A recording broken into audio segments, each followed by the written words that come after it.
പത്തരമാറ്റ സീരിയലിന്റെ ഇനി വരാൻ പോകുന്ന ഒരു അപ്കമിംഗ് എപ്പിസോഡ് റിവ്യൂ ആണ് പറയുന്നത്. അങ്ങനെ അനാമികയുടെ അച്ഛൻ കാശ് കൊടുക്കാനുള്ള ഉപേന്ദ്രൻ നേരെ അനന്തപുരിയിലേക്ക് വന്നിട്ട് പ്രശ്നമുണ്ടാക്കുന്നുണ്ട്. ഉപേന്ദ്രൻ അങ്ങോട്ടേക്ക് കയറി വരുന്നത് കണ്ടുകൊണ്ട് തന്നെ രേവതി ചോദിക്കുന്നുണ്ട്, നിങ്ങൾ എന്തിനാ ഇങ്ങോട്ടേക്ക് വരുന്നത്? വേണുവേട്ടൻ വീട്ടിലല്ലേ, നിങ്ങൾ അങ്ങോട്ടേക്ക് ചെന്ന് കാശ് ചോദിക്കുക എന്ന് പറയും. അപ്പൊ ഉപേന്ദ്രൻ പറയുന്നുണ്ട്, ഇല്ലടി, എനിക്ക് കിട്ടാനുള്ള കാശ് കിട്ടിയിട്ട് ഞാൻ ഇവിടെ നിന്നും പോകുന്നുള്ളൂ. എന്തായാലും അമ്മയും മോളും ഇവിടെ ഉള്ളത് കൊണ്ട് തന്നെ ഇവിടെ നിന്ന് പണം കിട്ടിയിട്ടേ ഞാൻ പോകുന്നുള്ളൂ എന്നൊക്കെ പറയുന്നുണ്ടോ ഉപേന്ദ്രൻ. എന്നിട്ട് അനാമികയോട് പറയുന്നത്, നിന്നെ കല്യാണം കഴിച്ചേക്കുന്നത് കോടികൾ ആസ്തിയുള്ള വീട്ടിലേക്കല്ലേ? നീ ഇവിടുത്തെ മുത്തശ്ശനോട് പറഞ്ഞ് നിന്റെ അച്ഛൻ എനിക്ക് തരാനുള്ള പണം ഇപ്പൊ കിട്ടണമെന്ന് പറഞ്ഞ് നിൽക്കായിരിക്കും ഉപേന്ദ്രൻ. ഓ പിന്നെ തന്നില്ലെങ്കിൽ നിങ്ങൾ എന്ത് ചെയ്യുമെന്നിങ്ങനെ അനാമിക ചോദിക്കുന്ന സമയത്തിന് ഉപേന്ദ്രൻ പറയുന്നുണ്ട്, എനിക്ക് പൈസ തന്നില്ലെങ്കിൽ ഞാൻ ഇവിടെ നിന്ന് പോകുന്നില്ല, ഞാൻ ഇവിടെ തന്നെ നിൽക്കുമെന്നൊക്കെ പറഞ്ഞ് പ്രശ്നമുണ്ടാക്കുന്നുണ്ട് ഉപേന്ദ്രൻ. അപ്പൊ രേവതി പറഞ്ഞിട്ട്, എടോ, നിങ്ങളുടെ ബഹളം കേട്ട് അനന്തപുരിയിലെ ആൾക്കാരൊക്കെ ഇങ്ങോട്ടേക്ക് വരും, അതുകൊണ്ട് പ്രശ്നമുണ്ടാക്കാതെ നിങ്ങൾ ഇവിടെ നിന്ന് പോകുന്നതാ നല്ലത്. നിങ്ങൾക്ക് പണം തരാനുണ്ടെങ്കിൽ നിങ്ങൾ അത് നേരിട്ട് വേണുവേട്ടനോട് പോയി ചോദിക്കുക, അല്ലെങ്കിൽ നിങ്ങൾ എവിടെ നിന്ന് പ്രശ്നമുണ്ടാക്കി കഴിഞ്ഞാൽ അതിന്റെ പേരിൽ നാണം കെടാൻ പോകുന്നത് ഞാനും എന്റെ മകളുമാണ്. അതുകൊണ്ട് ദയവ് ചെയ്ത് നിങ്ങൾ ഇവിടെ നിന്ന് പോയെന്ന് രേവതി പറയുന്നുണ്ടെങ്കിലും അതൊന്നും കൂസാക്കാതെ ഉപേന്ദ്രൻ നേരെ അകത്തേക്ക് കയറി വരികയാണ്.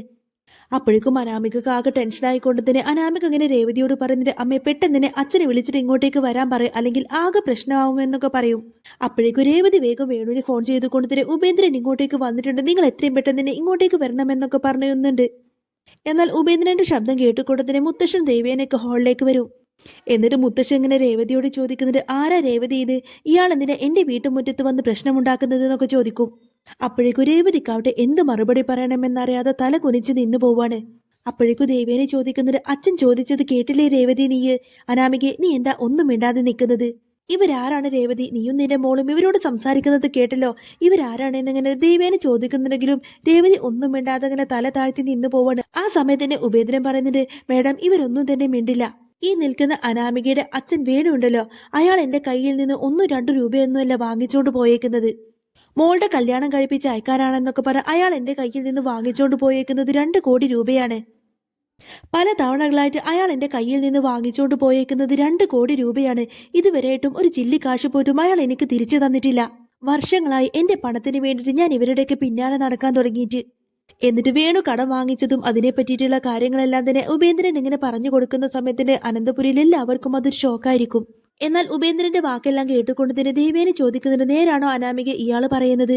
ഇയാളുടെ കയ്യിൽ നിന്നും നിന്റെ അച്ഛൻ 2 കോടി രൂപയൊക്കെ വാങ്ങിച്ചിട്ടുണ്ടോ എന്നൊക്കെ ചോദിക്കും. ഈ സമയത്തന്നെ അനാമികയെ രേവതിയും ഒന്നും മിണ്ടാതെ നിൽക്കുന്നുണ്ടെങ്കിലും ജാനകി പറയുന്നത്, ഇതൊന്നും സത്യമല്ല ഏട്ടത്തി. അനാമികയും അനാമികയുടെ വീട്ടുകാരെയൊക്കെ തകർക്കാൻ വേണ്ടിയിട്ട് ഇതാരോ ഇവരെ പറഞ്ഞു വിട്ടേക്കുന്നതാണ്. അനാമിക മോളുടെ അച്ഛന്റെ കയ്യിൽ കോടികൾ ആസ്തിയുണ്ട് എന്ന കാര്യം എല്ലാവർക്കും അറിയുന്ന കാര്യമല്ലേ?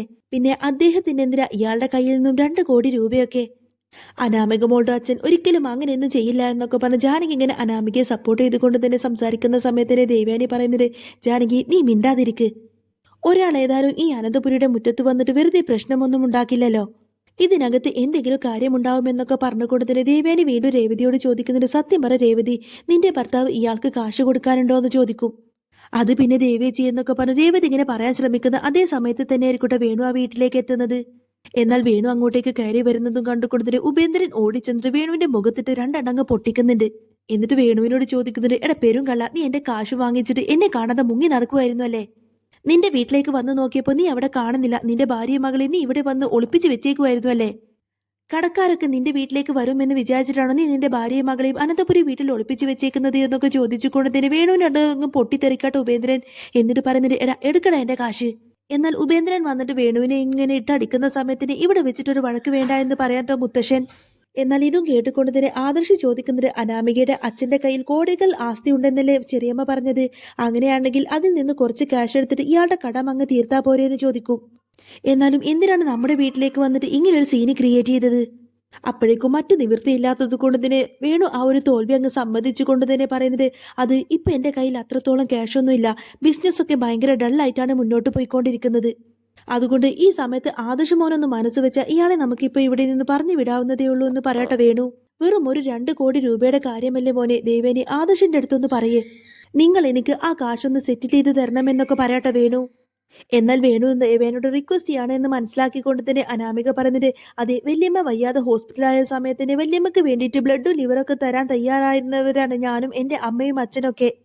അപ്പോൾ എനിക്കും എൻ്റെ അച്ഛനും ഒരു പ്രശ്നം വരുന്ന സമയത്തിന് ഞങ്ങളെ സഹായിക്കേണ്ട ബാധ്യത വല്യമ്മക്കും ഇല്ലേന്ന് ചോദിക്കട്ടെ അനാമിക. വെറും ഒരു 2 കോടി രൂപയുടെ കാര്യമല്ലേ, ആ 2 കോടി രൂപ അങ്ങ് സെറ്റിൽ ചെയ്ത് കൊടുക്ക് വല്യമ്മേ എന്ന് പറയാട്ട അനാമിക. എന്നാൽ ഇതും കേട്ടുകൊണ്ട് തന്നെ നവ്യ അങ്ങോട്ടേക്ക് വന്ന് ചോദിക്കുന്നുണ്ട്, എടി നീ വല്യമ്മയെ പറ്റിക്കാനാണോ നോക്കുന്നത്? അപ്പച്ചി ഹോസ്പിറ്റലിൽ വയ്യാതെ കിടക്കുന്ന സമയത്തിന് നീ ബ്ലഡ് കൊടുക്കാം ലിവർ കൊടുക്കാം എന്ന് പറഞ്ഞ് പറ്റിക്കുന്നല്ലാതെ വാക്കുകൊണ്ട് പറയാന്നല്ലാതെ എന്തെങ്കിലും സഹായം നിന്റെ ഭാഗത്ത് നിന്ന് നീ അവർക്ക് വേണ്ടിയിട്ട് ചെയ്തു കൊടുത്തിട്ടുണ്ടോടി? അവിടെയും സഹായത്തിനെത്തിയത് എന്റെ അനിയത്തി നയന മാത്രമാണ്. ഇവളും ഇവളുടെ അമ്മയും അപ്പച്ചിനെ ഒരിക്കലും സഹായിച്ചില്ല അപ്പച്ചി എന്നൊക്കെ പറഞ്ഞു കൊടുക്കുന്നുണ്ട് കേട്ടോ നവ്യ. എന്നാൽ അനാമികയുടെ തനി സ്വഭാവം മനസ്സിലാക്കുന്ന ദേവ്യാനി പറയുന്നുണ്ട്, നീ എന്താ അനാമിക കരുതിയത് എന്നെ പറ്റിച്ചിട്ട് എന്റെ കയ്യിൽ നിന്ന് കോടികളൊക്കെ സ്വന്തമാക്കാമെന്നോ? ഒരു ചില്ലി കാശ് പോലും ഈ ദേവേനെ നിനക്കു നിന്റെ കുടുംബത്തിനു വേണ്ടിയിട്ട് ചെലവാക്കാൻ ഉദ്ദേശിച്ചിട്ടില്ല. എന്റെ ആദർശമോൻ കഷ്ടപ്പെട്ട് സമ്പാദിച്ച് കൊണ്ടുവന്ന കാശാ ഇതൊക്കെ. അതൊക്കെ അവനും അവന്റെ ഭാര്യയ്ക്കും ഞങ്ങളുടെ കുടുംബത്തിനൊക്കെ സന്തോഷമായിട്ട് ജീവിക്കാനുള്ളതാണ്. അല്ലാതെ നിന്റെ അച്ഛൻ ഉണ്ടാക്കിയ കടബാധ്യതയൊന്നും തീർക്കാൻ വേണ്ടിയിട്ടുള്ളതല്ല. മനസ്സിലായോടെ എന്നൊക്കെ ചോദിക്കാട്ടോ ദേവയാനി. ഇയാളെ മറ്റുള്ളവരുടെ കയ്യിൽ നിന്ന് പണം കടം വാങ്ങിക്കുമ്പോൾ ചിന്തിക്കണമായിരുന്നു ഇങ്ങനെയൊക്കെ സംഭവിക്കുമെന്ന്. ഇതേ സമയത്തിന് നയന ചോദിക്കുന്നത്, ആദർശേട്ട എന്നാലും അനാമികയുടെ ഈ ഒരു അവസ്ഥ കാണുന്ന സമയത്ത് എന്നെ പാവം തോന്നുന്നു, ഞാൻ സഹായിക്കട്ടെ അവളെ? മുത്തശ്ശൻ എനിക്ക് സമ്മാനമായി തന്ന സ്വർണം ഇവിടെ ഇരിപ്പില്ലേ, അത് വിറ്റാൽ ഒരു 75 ലക്ഷം രൂപയെങ്കിലും കിട്ടും. അത് കൊണ്ടുപോയിട്ട് അവളുടെ കുറച്ച് കടമെങ്കിലും തീരട്ടെ, അതുകൊണ്ട് ഞാൻ അത് അവളെ കൊടുത്തിട്ട് സഹായിച്ചോട്ടെ ആദർശേട്ടാന്ന് ചോദിക്കും.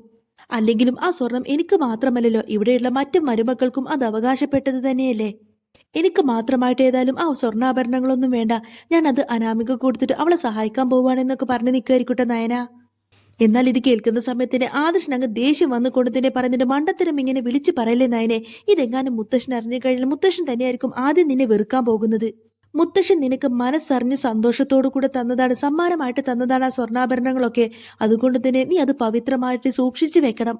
അനാമികയുടെ അച്ഛന്റെ കടം തീർക്കാനുള്ള ബാധ്യതയൊന്നും നിനക്കില്ല, അതുകൊണ്ട് തന്നെ നീ അവളുടെ കുടുംബകാര്യത്തിൽ ഇടപെടാനും നിൽക്കണ്ട. അതാണിപ്പോ നിനക്ക് നല്ലത് എന്നൊക്കെ പറഞ്ഞുകൊണ്ട് തന്നെ ആദർശ നയനെ വിലക്കാണ്. എന്നാൽ മറ്റു നിവൃത്തിയില്ലാത്തത് കൊണ്ട് തന്നെ അനാമിക നേരെ മുത്തശ്ശന്റെ മുന്നിൽ കൈ നീട്ടിക്കൊണ്ട് തന്നെ പറയുന്നുണ്ട്, മുത്തശ്ശനെങ്കിലും ഞങ്ങളെ സഹായിക്കണം. വെറും ഒരു 2 കോടി രൂപയുടെ കാര്യമല്ലേ, മുത്തശ്ശൻ അത് നിസ്സാരമാണെന്നറിയാം. മുത്തശ്ശൻ ഞങ്ങളെ സഹായിക്കണം, ആ 2 കോടി രൂപ കൊടുത്തിട്ട് ഞങ്ങളെ സഹായിക്കണം എന്നൊക്കെ പറയട്ടെ അനാമിക. അപ്പൊ മുത്തശ്ശൻ പറഞ്ഞിട്ട്, ഇന്നേ വരെ ഈ തറവാട്ടിലേക്ക് ആരും കടം വാങ്ങി എന്നൊക്കെ പറഞ്ഞ് ഇങ്ങനെ വന്ന് പ്രശ്നമുണ്ടാക്കിയിട്ടില്ല. അതിപ്പോ ഏതായാലും നീ ആയിട്ട് തെറ്റിച്ചു. ഞങ്ങളുടെ കുടുംബത്തിന് ഒരു അപമാനം ഉണ്ടാക്കി തന്നവളാണ് നീ. നിനക്ക് അങ്ങനെ കാശിന് പ്രശ്നമുണ്ടെങ്കിൽ അത് നീ നേരത്തെ തന്നെ ഞങ്ങളോട് പറയണമായിരുന്നു. അല്ലാതെ വെറുതെ വന്നിങ്ങനെ വലിഞ്ഞു കയറി വന്ന് പ്രശ്നമുണ്ടാക്കല്ലേ വേണ്ടിയിരുന്നത്. കാശിനും സ്വർണത്തിനും ഒരു പഞ്ഞവുമില്ലാത്ത വീടാണിത്. അതുകൊണ്ട് തന്നെ 2 കോടി രൂപ എന്ന് പറഞ്ഞാൽ അതെനിക്ക് വലിയ പഞ്ഞമുള്ള കാര്യമൊന്നുമല്ല. പക്ഷേ എന്റെ ഭാര്യ വസുന്ധര സമ്മതിക്കണം, മുത്തശ്ശി സമ്മതിക്കാതെ ഒരു കാശും ഞാൻ ആർക്കും കൊടുക്കില്ല എന്നൊക്കെ പറയും. എന്നാൽ ഇതും കേട്ടുകൊണ്ട് തന്നെ രേവതി ഇങ്ങനെ മുത്തശ്ശി സോപ്പിട്ടുകൊണ്ട് തന്നെ ചോദിക്കുന്നുണ്ട്, അനിമോന്റെ മുത്തശ്ശി എന്താ ഒന്നും മിണ്ടാതെ നിൽക്കുന്നത്? 2 കോടി രൂപയുടെ ആവശ്യമല്ലേ ഉള്ളൂ, വേണുവേട്ടനെ ആ ഒരു പൈസ കൊടുത്തിട്ട് ഒന്ന് സെറ്റിൽ ചെയ്യാൻ പറ എന്നൊക്കെ പറയും. വേണുവേട്ടന്റെ ബിസിനസ്സിൽ പ്രോഫിറ്റ് ഉണ്ടാവുന്ന സമയത്ത് ആ പൈസ തിരിച്ചു തരുമെന്നൊക്കെ പറഞ്ഞു നോക്കുന്നുണ്ട് കേട്ടോ രേവതി. അപ്പൊ മുത്തശ്ശി പറഞ്ഞിട്ട്, ഇല്ല രേവതി, ഒരിക്കലും ഞാൻ അങ്ങനെ ചെയ്യില്ല. വേണുവിന്റെ കടം തീർക്കേണ്ട ബാധ്യത ഒരിക്കലും എനിക്കും എന്റെ ഭർത്താവിനുമില്ല. ഇതിപ്പോ ഉപേന്ദ്രൻ ഇവിടെ വന്ന് പ്രശ്നമുണ്ടാക്കിയത് കൊണ്ടല്ലേ ഈ ഒരു കാര്യം ഞങ്ങൾ അറിഞ്ഞത്. ഇതുപോലെ വേണു മറ്റാരുടെയെങ്കിലും കയ്യിൽ നിന്ന് കോടികൾ കടം വാങ്ങിച്ചോ എന്ന കാര്യങ്ങളൊന്നും ഞങ്ങൾക്കറിയില്ല. ഈ കടം ഞങ്ങൾ അങ്ങ് തീർത്തു കൊടുത്തു കഴിഞ്ഞാൽ പോലും ഇനി എത്ര ആൾക്കാർ ഇതുപോലെ വന്നിട്ട് ഞങ്ങളുടെ മുറ്റത്ത് വന്ന് പ്രശ്നമുണ്ടാക്കും. അതുകൊണ്ട് ഈ ഒരു കാര്യത്തിൽ ഞാനൊരു തീരുമാനം എടുത്തിട്ടുണ്ട്. ഇപ്പൊ തന്നെ നീ വേണുവിനെയും നിന്റെ മകളെ കൂട്ടിക്കൊണ്ട് ഇപ്പൊ തന്നെ ഇവിടെ നിന്നും പോവാൻ നോക്ക്. എന്നിട്ട് എത്രയും പെട്ടെന്ന് ഇവിടെ നിന്ന് പടിയിറങ്ങിയതിനു ശേഷം ഇയാളുടെ കടം തീർക്കാൻ നോക്ക്. ഇയാളെ കടം തീർത്തതിനു ശേഷം മാത്രം മതി അനാമിക മോളെ പോലും ഇങ്ങോട്ടേക്ക് പറഞ്ഞു വിടല്. എന്നാൽ മുത്തശ്ശിയുടെ വാക്ക് കേൾക്കുന്ന സമയത്തിന് അനാമികക്ക് ഒരു ഷോക്കായിരിക്കട്ടോ. കാരണം അനാമികയോട് പടിയിറങ്ങി പോവാൻ പറയുന്നത് പോലെ ആയിരിക്കുമല്ലോ മുത്തശ്ശിയുടെ സംസാരം. ഈ സമയത്തിന് രേവതി ചെന്നിട്ട് ഇങ്ങനെ ജാനകിയോട് ചോദിക്കുന്നുണ്ട്, ജാനകി നിങ്ങളെങ്കിലും ഇതിനൊരു പരിഹാരം ഉണ്ടാക്കി തരണം. എന്നാൽ അനാമികയുടെ വീട്ടുകാരുടെയും തനി സ്വഭാവം എന്താണ് എന്ന് മനസ്സിലാക്കി ജാനകിക്ക് ഭയങ്കര അങ്ങ് ദേഷ്യം വരാണെന്ന് മാത്രമല്ല, ദേഷ്യപ്പെട്ട് ഒന്നും മിണ്ടാതെ അവിടെ നിന്നെങ്കിൽ ഇറങ്ങി പോവാട്ടോ ജാനകി. എന്നാൽ ജാനകി പോലും കൈ ഒഴിഞ്ഞ മട്ടിലാവുന്ന സമയത്തിന് രേവതി ആകെ അങ്ങ് തകർന്നു പോവാണ്. ആ സമയത്തിന് ദേവേനെ ചോദിക്കുന്നുണ്ട്, അല്ല ഇനിയും രേവതി എന്തിനെങ്ങനെ നോക്കി നിൽക്കുന്നത്? ജാനകിയുടെ മറുപടി കേട്ടില്ലേ? എല്ലാവരുടെയും മറുപടിയും ശരിക്കും കേട്ടതല്ലേ രേവതി? ഇനി എത്രയും പെട്ടെന്ന് വേണുവിനെയും അനാമികയും വിളിച്ചുകൊണ്ട് തന്നെ ഇവിടെ നിന്ന് നിങ്ങൾ 3 പേരും ഇറങ്ങിപ്പോവാൻ നോക്ക്. ഇതിപ്പോ നിങ്ങൾ ചെയ്ത തെറ്റിനാണ് ഇയാൾ ഇവിടെ വന്ന് പ്രശ്നമുണ്ടാക്കുന്നത്. നിങ്ങൾ ചെയ്ത തെറ്റിനുള്ള ശിക്ഷ അനുഭവിക്കേണ്ട കാര്യം എനിക്കും എന്റെ വീട്ടുകാർക്കൊന്നുമില്ല. അതുകൊണ്ട് നിങ്ങൾ ഇയാൾക്ക് കൊടുക്കാനുള്ള കടമെല്ലാം തീർത്തിട്ട് പയ്യെ അനാമിക മോൾ ഇങ്ങോട്ടേക്ക് തിരിച്ചു വന്നാൽ മതി. അങ്ങനെ ദേവയാനി അനാമികയെ രേവതിയും വേണുവിനെയും ആ വീട്ടിൽ നിന്നും ഇറക്കി വിടുന്നുണ്ട്. എന്നാൽ അവിടെ നിന്നങ്ങ് പടിയിറങ്ങി പോകുന്ന സമയത്ത് രേവതി ഇങ്ങനെ വേണുവിനെ കുറ്റപ്പെടുത്തിക്കൊണ്ട് തന്നെ സംസാരിക്കുന്നുണ്ട്. അതേ മനുഷ്യ, നിങ്ങൾ ഉണ്ടാക്കിയ കടം കൊണ്ടാണ് എന്റെ മോളുടെ ജീവിതം തകരാൻ പോകുന്നത്. എന്നാൽ അത് കേൾക്കുന്ന സമയത്തിന് വേണുവിന് അങ്ങ് ദേഷ്യം വന്നുകൊണ്ട് തന്നെ ചോദിക്കുന്നുണ്ട്, ആഹാ ഇപ്പൊ എനിക്കായോടി കുറ്റം? എനിക്ക് വേണ്ടിയിട്ടൊന്നുമല്ല ഞാൻ ഈ ഉപേന്ദ്രന്റെ കയ്യിൽ നിന്ന് കോടികൾ കടം വാങ്ങിച്ചത്. നിനക്കും നിന്റെ മോൾക്കും ആർഭാടമായിട്ട് ജീവിക്കാൻ വേണ്ടി തന്നെയാണ് ഞാൻ ആ പൈസയൊക്കെ കടം വാങ്ങിച്ചത്. എന്നിട്ടിപ്പം അമ്മയും മോളും ആർഭാടമായിട്ട് ജീവിച്ചതിനൊടുവിൽ എന്നെ കുറ്റം പറയാൻ വരുന്നോ? എന്നാൽ വേണു രേവതി തമ്മിലിങ്ങനെ വഴക്കടിച്ച് സംസാരിക്കുന്ന സമയത്ത് തന്നെ അനാമിക പറഞ്ഞിട്ട് ഒന്ന് നിർത്തുന്നുണ്ടോ നിങ്ങളുടെ സംസാരം? നിങ്ങൾ രണ്ടുപേരും തമ്മിലിങ്ങനെ വഴക്കടിക്കാതെ ഇതിനൊരു പരിഹാരം കണ്ടേ പറ്റൂ. നിങ്ങൾ രണ്ടുപേരും എത്രയും പെട്ടെന്ന് ഈ കടങ്ങളൊക്കെ ഒന്ന് തീർക്കാൻ നോക്ക്. അല്ലെങ്കിൽ പിന്നെ എന്റെ ജീവിതമാണ് ഇല്ലാതായി പോകുന്നത്. എന്ത് വിറ്റ് പെറുക്കിയിട്ടാണെങ്കിലും വേണ്ടില്ല, എനിക്ക് തിരിച്ച് അനന്തപുരിയിലേക്ക് കയറിയേ പറ്റൂ എന്നൊക്കെ പറഞ്ഞ് നിൽക്കുമായിരിക്കട്ടെ അനാമിക. എന്നാൽ അനാമികക്കും അനാമികയുടെ കുടുംബക്കാർക്കും 5 പൈസ പോലും അനന്തപുരിയിൽ നിന്ന് കൊടുക്കരുത് എന്ന ഉറച്ച തീരുമാനത്തിലായിരിക്കും ദേവയാനി.